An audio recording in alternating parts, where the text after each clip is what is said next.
প্রিয় দর্শক, এই মুহূর্তে আমি দাঁড়িয়ে আছি সুনামগঞ্জের মধ্যনগর উপজেলার সোমেশ্বরী নদীর পাড়ে।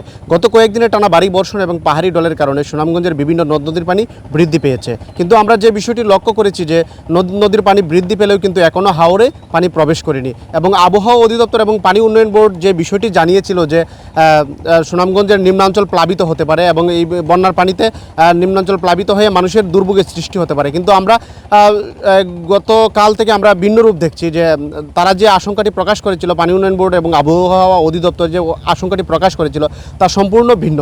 সাধারণ মানুষ বলছে যে এই সময়কার যে পানি হয় নদীতে এবং পানি যে আসে, তো এই সময়ে কিন্তু নদী কানায় কানায় পানিতে পূর্ণ হয়ে ওঠে, এটাই স্বাভাবিক।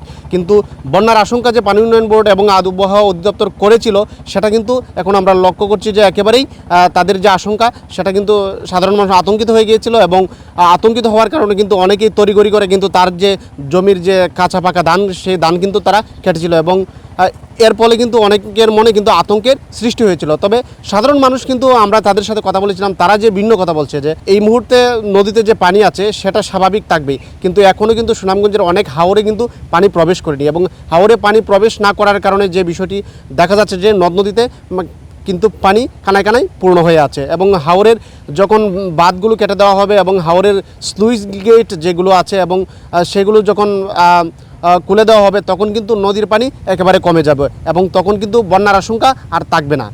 তো আমরা সাধারণ মানুষের সাথে যে কথা বলেছিলাম যে এখনও কিন্তু হাওরের বিভিন্ন স্থানে যে এখানে উঁচু জমি রয়েছে সেই স্থানগুলোতে কিন্তু এখনও কৃষকের অনেক কাঁচা পাকা ধান কিন্তু রয়েছে এবং তারা কিন্তু সে ধানগুলো কেটে গড়ে তোলার চেষ্টা করছেন। সুনামগঞ্জের মধ্যনগর থেকে এই ছিল নদ নদীর পানির বৃদ্ধি সর্বশেষ তথ্য।